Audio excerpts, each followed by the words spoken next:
Welcome back, everybody. Appreciate you being here on InsideCarolina.com on the Coast to Coast podcast. I'm your host, Joey Powell. We appreciate you listening. If you have not subscribed yet, please make that happen. Take a second. I'll pause. Give you a second to subscribe. All right, we're good. And after you get done listening to the show, take a second, leave us a review. Let us know what you think about the content. Let us know what you think about the show. At Inside Carolina, we really care about what our subscribers are getting from us. And if it's not up to snuff, we want to fix that. We can't do it if we don't get your feedback. So leave us a great review. If you don't like what we're doing, leave a bad review or shoot us an email or whatever. But we just need the feedback, and reviewing us helps bump us up in the algorithm on how podcasts run their search engines within their platforms. So appreciate you being here. Coast to Coast Podcast, InsideCarolina.com. Want to give a quick shout out before we get rolling to Johnny T-Shirt for sponsoring. And with that said, I'll bring in the two guys that you all are actually here to hear. Sherrell McMillan, Sean Moran. Sean, how's the left coast going, man? T-shirt, shorts. I hate the pandemic raging all around, but it's sunny out, so it's good. Man, it was well, we got to 50 here today in the Triangle. Rel, how you doing, buddy?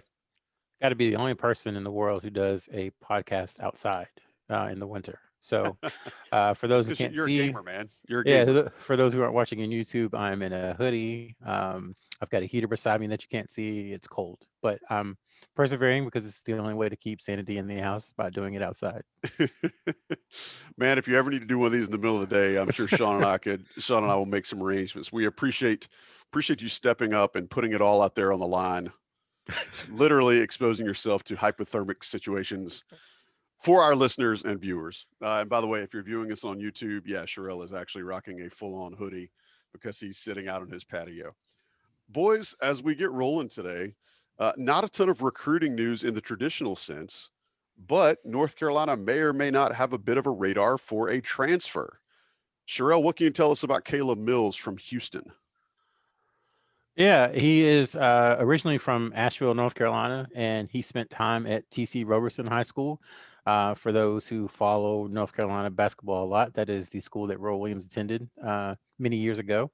So there's that connection that they have. And UNC actually recruited Mills a couple of years ago. He originally was a member of the class of 2019, and then I guess he graduated in December of what would have been his senior year and headed off to Houston. So that year, if you remember, North Carolina, they felt good about Cole Anthony, but he hadn't committed yet, and he wouldn't commit for about 8 more months. And so they were looking for additional help in the backcourt. And there were a couple of guys who I think they liked better than him, who they thought were going to end up at UNC and didn't.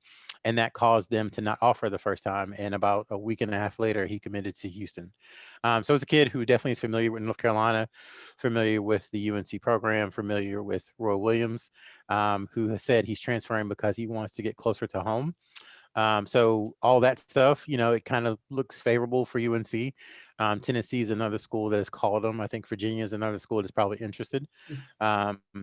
But the main thing that's going to be the issue with him is that he has to try to decide what he wants to do as far as mid-year enrollment or waiting until the summer to enroll at the school of his choice. For North Carolina, they have no scholarships available for a mid-year enrollment. So if he is adamant on enrolling for a spring semester at his new school, then it can't be North Carolina unless he's going to pay his own way. So he and his family are working through that, and I think the Carolina staff is talking to him and kind of feeling him out. But Roy Williams did make an introductory call late last week. And you're looking at a 9-day window when the semester starts, as you tease. So it's important that if things are going to happen here, North Carolina fans should know relatively soon. Sean, what can you tell us about Caleb Mills' game? Yeah, I think he surprised really everybody last year with how he came in right off the bat as a freshman and averaged a little over 13 points a game, while shooting, shot 37% from the three-point line. And once again, he played for a Houston team that had lost a lot, but a guy that stepped in right away. I think when watching his game on video, you see a guy that, once again, 37% from behind the arc, but more than just kind of a standstill shooter. He could, really good with a jab step, also good at penetration. So he had a pretty good pretty good ratio of getting to the line. I think the one I'd say, I don't know if it's a concern, but if UNC, and this were to get extremely serious, you look at his usage rate from last year, and it was 12th in the country in terms of the percentage of shots in the minutes that he was in, which is crazy and not something you normally see in a UNC offense.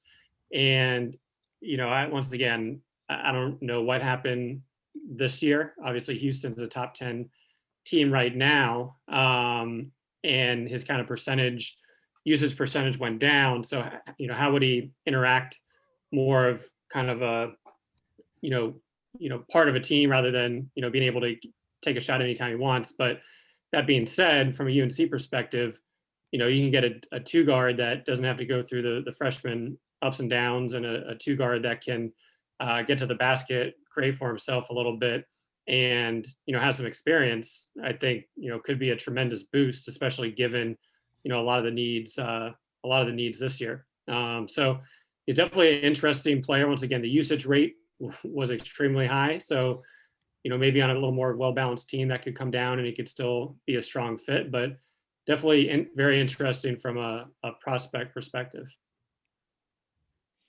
Well, I appreciate that insight to his game. Not a lot of folks get to see Houston play ball a lot. And again, I wouldn't have noticed that he hadn't got the action this year that he typically was getting with regard to usage rate. Take a quick break before we get into talking about this year's team to tell you guys about Johnny T-Shirt, johnnytshirt.com. They've been sponsors of Inside Carolina for a really long time. They've been in Chapel Hill even longer. As long as I can remember, as long as Sherrell can remember, as long as Sean can remember, they've had top-notch, top-level UNC gear, paraphernalia. I haven't used that word in a while, paraphernalia. Johnny T-Shirt has it, johnnytshirt.com. Hit them up, check their sales, subscribe to their mailing list so that you don't miss any time they put anything on clearance or on sale, and make sure you're taking care of them. Inside Carolina premium subscribers will know you get that extra 10 off the top if you're a premium subscriber. So make sure we patronize Johnny T-Shirt, use them, check them out. Rel is absolutely enamored with them because they have all of the Nike gear, all of it, not just some, all.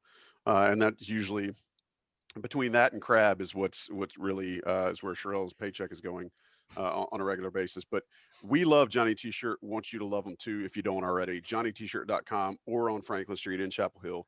Hit them up, take advantage, and they certainly appreciate it, and we appreciate them. Let's turn the page a little bit, boys, and let's talk about the current iteration of the Tar Heels. We saw some really, really ugly basketball on Tuesday night in Coral Gables or Miami Gardens or whatever, the Pork and Beans, wherever they play in Miami. And it was pretty brutal. And the thing I'd throw out to you guys, and Sean, I'll come to you first. As garbage of a game as that was, is there value in winning ugly? I guess same as the last week, always value in getting a win, especially, I think a lot, taking a loss to Miami, even though they came in as really a 3-point road favorite, which is always a dangerous situation, as Sherrell knows these days. But, it's, a win against Miami, especially given how they played and coming back from, 9 points really late in the game, and the fact of who were the guys stepping up. So one, Leaky Black, we've kind of been killing on the podcast up until last week, and he had his best offensive game. Playtech hits the game winner, which I still don't know how just like we all wrote up, right? how he got that off.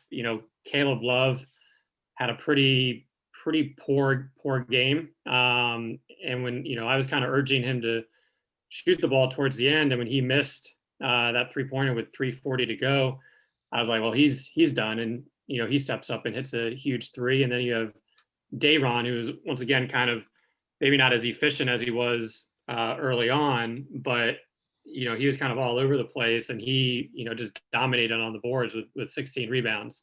And then finally, I've been saying the whole time that they're sealing 6 threes a game, and they're hitting 9, and they shoot over 40% from 3. So it was ugly. It was one of 0.88 points per possession was what Ken Palm had. So easily their worst offensive outing. And I That's mean, a rock fight, man. That is an absolute rock fight. it was tough to watch. I mean, I think for everybody, but once again, it's a win.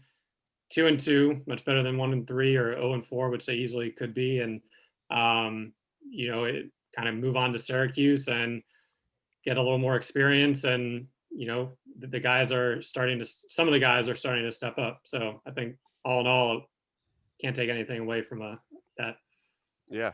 Sherrell, I'll ask you the next question. And I asked this to Greg Barnes on Inside Carolina Live on Saturday, which, if any of our listeners don't listen to that, make sure you tune in every Saturday morning at 10 a.m. Eastern on WCHL, chapelboro.com. Sherrell, I asked Greg, how does Roy Williams motivate a team when they're playing poorly? Because you hear coaches say that that's usually the most teachable times. But the things they're still having issues with are turnovers, and it seems they're correcting those during the game.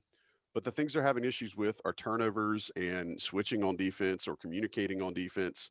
They still seem to be pretty rudimentary things. What is Roy Williams telling them right now to just improve the quality of ball that they're putting on the floor every night? I think it's film room. I think it's, I think after the NC State game, what we were told is that they had, or I think what Roy Williams said was that they had one of the longest film sessions he's ever had at UNC. One, he doesn't like losing to State, and two, he doesn't like losing to State when they play as bad as they did defensively.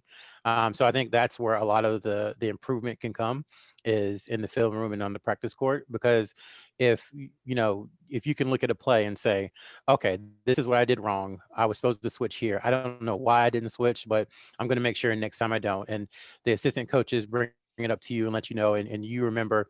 I think the hope is that through that film study and through that practice, and then frankly through positive encouragement, because I think they're at that phase now where yelling at them, I don't know how much yelling at this team now is going to motivate them, because of what they've been through. So I think all three of those are probably what they're doing, and what they've done in the past, frankly, to get better. And you're hopeful that you see some continuing improvement on Tuesday, but I go back to it. I think this is just the way this team is going to look the entire season, and is not going to be fun to watch. So just prepare yourself for the next couple of months. There's going to be a lot of rock fights, and the hope is that they can just make a play or two like they've done the last couple of games to have a couple more points at the end.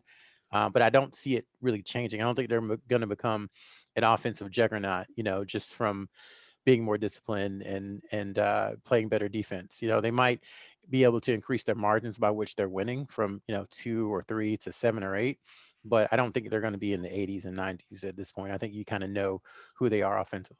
Which is so weird to see. I'll ask you this, and only kind of from a sense of continuity from prior episodes. We've talked about whittling down that bench and trying to parse the rotation a bit. I think we may have subtly seen that with Walker Kessler over the last two games. His minutes have kind of dried a good bit. I don't think that means he's going to disappear for the rest of the year. I just think they're going to be a lot more judicious on how they use him.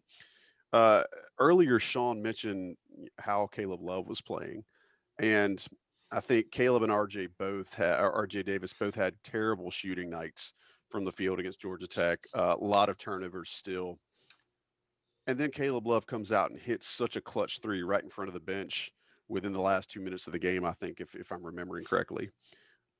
As we've seen Walker Kessler's minutes, diminish a little. We've seen RJ Davis's come down just a little, at least with regard to when he's playing. I'd ask you, how long do you think Caleb Love's leash is? I think it's still, let's put it this way. So he's already lost the starting role. Right. The game he didn't start was because RJ was late. So I think Right. you've already seen that it's shorter than maybe it would be for a freshman guard in the past. However, I do think he's still going to get a ton of minutes. One, because, frankly, they only have really, they have 2.5 ball handlers really on the team. Yeah, I guess if you count Leaky Black, they have 3. But I think they have 2 guards that they feel somewhat comfortable with handling the ball. So those guys have to play minutes. But I think when you talk about Caleb versus RJ, or comparing the two, if RJ is shooting as poorly as Caleb is, then it comes down to, well, Caleb is a little bit, stronger, more athletic, taller, bigger. It comes down to that. He has, Yeah. a longer wingspan. So theoretically, that should help on defense. So I think when it gets to parsing at that level, when they're both turning the ball over and neither are shooting that well, you have to kind of look at those kind of intangibles. And, RJ's hit big shots, but Caleb, there's been a few times this season already where Caleb has hit a three to put UNC down three or down two. So that's already happened. So he has a knack for not being scared of the moment. And I think that's good. Not saying that RJ is scared of the moment, but I think once you add all that up and kind of do a pros and cons, Yeah. personally, I would lean to playing Caleb just a little bit more, if we're talking about parsing down the rotation. Still rooting for the kid. He's still got the tools. Coach Williams, the staff are still obviously behind him. Kind of similar with regard to how the lineup has changed and how it might be affecting players. Sean, I want to come to you with this. When Garrison Brooks is not scoring offensively, as he was against Miami last week, when he's not having a good offensive game, when he's getting into foul trouble, what can he do to help this team? What can he do as a veteran to be valuable? And maybe he's got his chance coming up Tuesday. If you say what I think you're going to say, but what can Garrison do on the nights that he's not scoring to not hurt this team?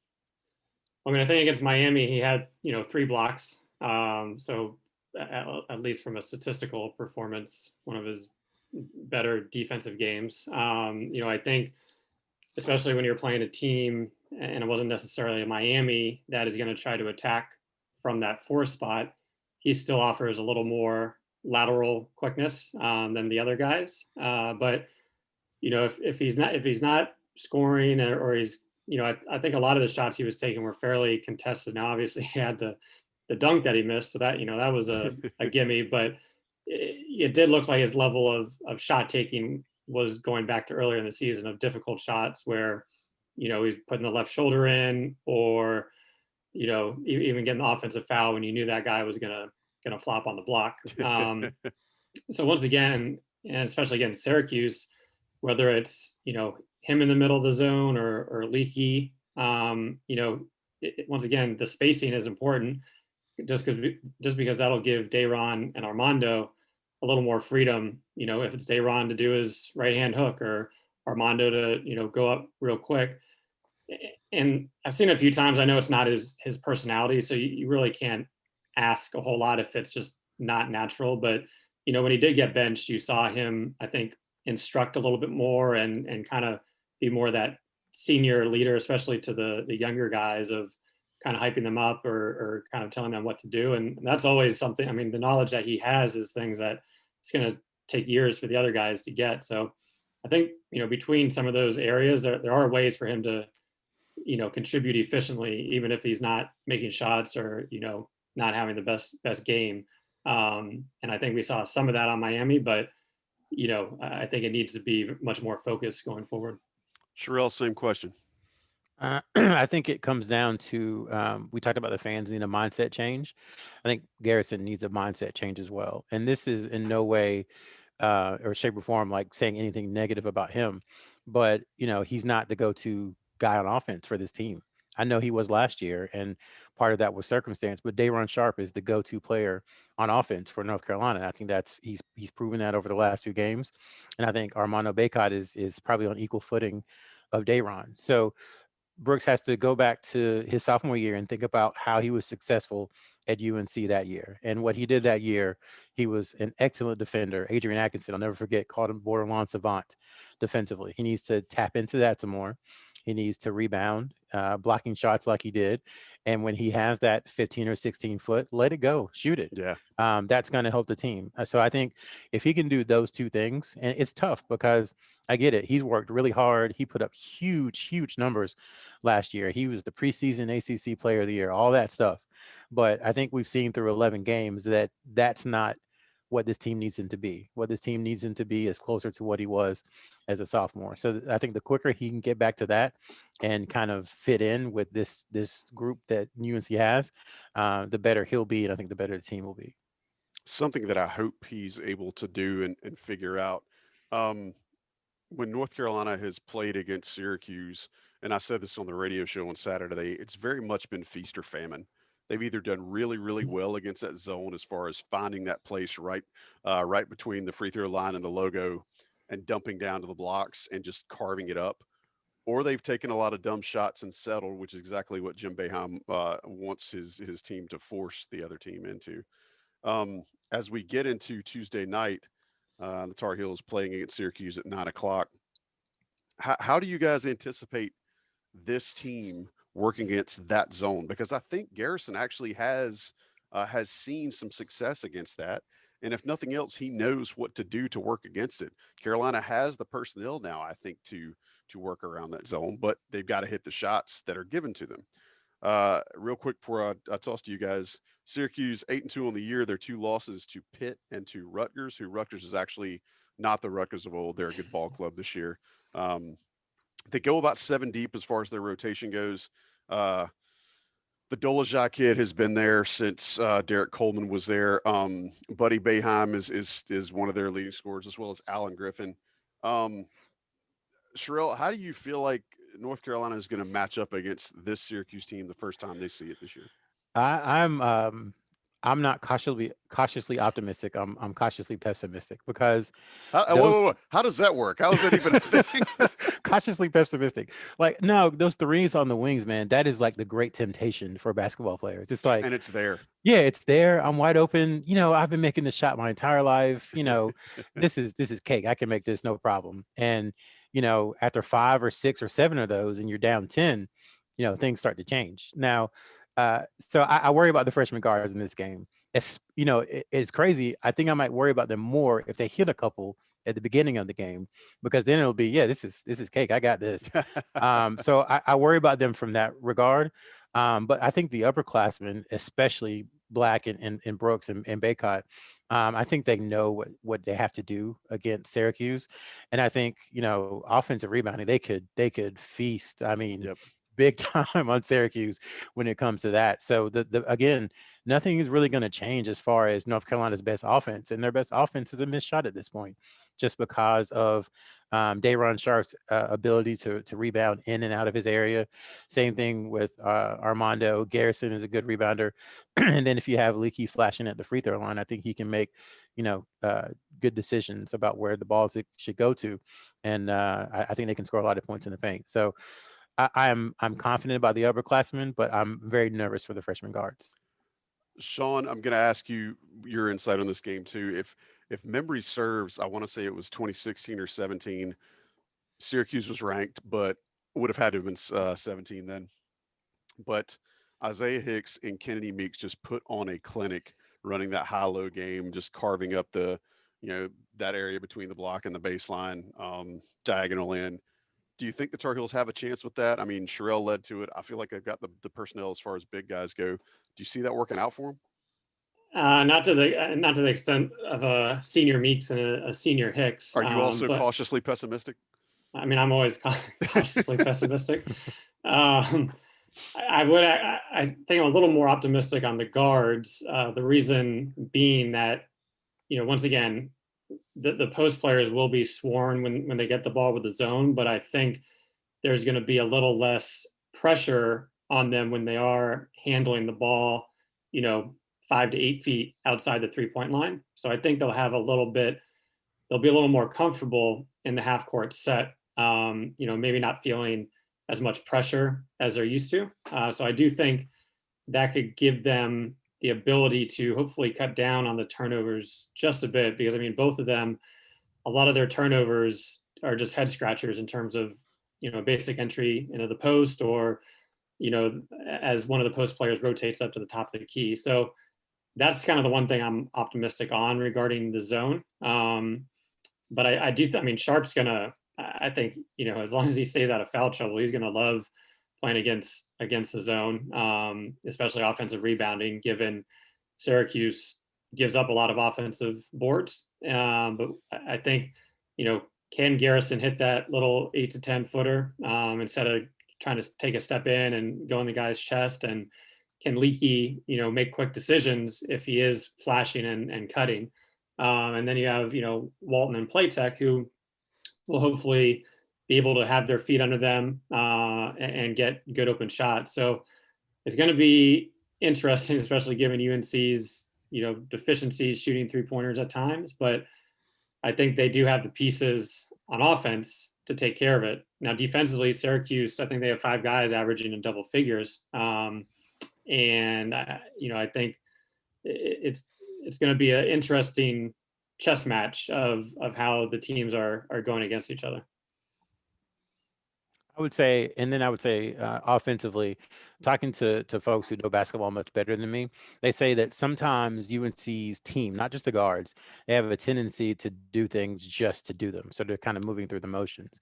And I think this is a game, especially where you have to have a purpose and an intent with what you do, because swinging the ball around the perimeter isn't going to open anything up. And that's another Right. great temptation with the zone, is that you pass it back and forth, the shot clock gets to 6 and you shoot a 3 and you miss it. And that's an empty possession. So they just need to move without the ball, make crisp cuts, make crisp screens. And I think if they're able to do that and have a purpose with everything they do, then there's no reason they shouldn't be able to win the game. I just do worry about, like I said, about that temptation for the guards of moving the ball around the wing and taking those threes. And ironically, if you look at Syracuse's statistics on the year, they've had a couple of games in the hundreds, and then a lot of games in the 60s. So it's really weird as to which tempo team you may see out of Syracuse coming up. I know one of those 100-point games was an overtimer, but still, you wonder which tempo you're going to get out of this Boeheim team. Guys, anything else you want to add about the game coming up against Syracuse? And then the Tar Heels, as of right now, don't have another game next week, so there won't be another one before we drop another episode of Coast to Coast. Sean, last thoughts? In terms of Syracuse and them scoring over 100, when they scored over 100 against DC, they hit 16 threes. So I think against Miami, Miami didn't shoot the ball well, but there was a handful of open opportunities that they did have that just didn't go in. And a lot of that came from, I think there was even several possessions where I thought Sharp did a pretty good job on, hedging on the ball screens and at least eliminating the ball handler from attacking or doing an easy pass. But once it came out of his hands, you throw 2-3 passes around and UNC is scrambling, which they did a good job of, but usually that was ending with an open 3. So Syracuse is hitting, that could be trouble. But once again, I think if, it's not a Duke or UVA right now, so if they're able to just however they do it, squeak out another win and be at 3-2, that could speak volumes for just kind of progressing throughout the rest of the ACC regular season, because I think every game for the most part is going to be a dogfight. Yeah, and the league is wide open. I really still believe that there's not a team that's really head and shoulders above anybody else in this league. Sherrell, last thoughts on Syracuse? I would say let's not discount the Miami win. Miami went out a few days later and won on the road against a team that a lot of people think is at the top of the conference in NC State. So Miami has talent. And like you said, Joey, that speaks to the ACC kind of being wide open. So that's one thing I would say. Yes, when North Carolina beats a team, it's going to be ugly. But I think we automatically go to, well, if Carolina beat them, they're not very good. Let's not do that, I think. And then the other thing I would say is that it probably, it's never a good thing when there are COVID related issues. But as far as the basketball side of it, I think it's good that North Carolina didn't have to play a defensive team like Clemson on that, not a short turnaround, but in a couple of days after the Miami game. I think it's a good chance for them to have a little more practice against the zone, another chance for them to kind of just, look at film and get better internally, get better that way. Because I do worry about the team psyche if they would have went out and had, a 5 or 10 point loss at home against Clemson, who's a really good team. Yeah. So, I think that kind of worked out for them. And then if you're able to beat Syracuse, you've got another few days off, time to get better. So it's weird because when they have these huge gaps, it feels like the game is kind of life or death. It's like when they lost to Georgia Tech, I was like, man, they don't have another game for another week. They're gonna sit with that one. And of course, Notre Dame got rescheduled to then, so it worked out. But just I think that's something to think about too this season, is that for the players psychologically, it's a big deal when you have a huge break coming up to try and get a win. Indeed. All right, boys, getting ready to put a bow on this episode. Sean, you got 2 pennies for us? I think going forward will be, with the the high school seasons, I think in North Carolina, kicking into gear. DeMarco Dunn was able to get a few games under his belt, so we'll be able to talk a lot more about those games, as they go. So looking forward to watching him a little bit more, since it's been a while since we've talked about him. And also, I will throw this last penny to you. I know that there was some scuttlebutt on Friday night when Dontrez Styles had actually had an injury. Sherrell talked about this on the show with us on Saturday. Things look okay, nothing structural. They're going to wait and see. But Sherrell, has anything changed there? We still feel like bullet dodged. Yeah, I talked to him yesterday, and he said he was feeling fine still. So initially Friday, he just sent a text back that says said I'm okay, basically. And then yesterday on the phone, he said that he was a little sore. He was very scared what had happened. He didn't know what happened, Yeah. but that he's good, and he said God is good, and he was feeling good about himself. So I All think right. I don't have a know how long it's going to be or anything, but he seems to be okay. Well, it's the old adage, he's day to day, aren't we all? Right. Yeah. Um, Boys, I appreciate the time this week. Thank you to all of our listeners and viewers for joining us on another episode of Coast to Coast here on InsideCarolina.com. As always, take the time, rate, review, subscribe, all that good stuff. Appreciate Johnny T-Shirt sponsoring the show. Sean, appreciate you being here. Rel, appreciate you being here. We'll check on with you guys next week. And to our listeners, we'll talk at you next time. Thanks.